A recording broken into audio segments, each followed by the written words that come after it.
આપણે જોઈ શકીએ છીએ કે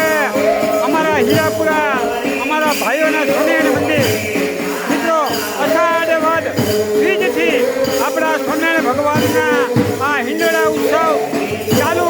થઈ ગયા છે એ મિત્રો આપણે જોઈ શકીએ છીએ અહીંયા આ પ્રથમ દિવસના આ પ્રથમ કીર્તન મિત્રો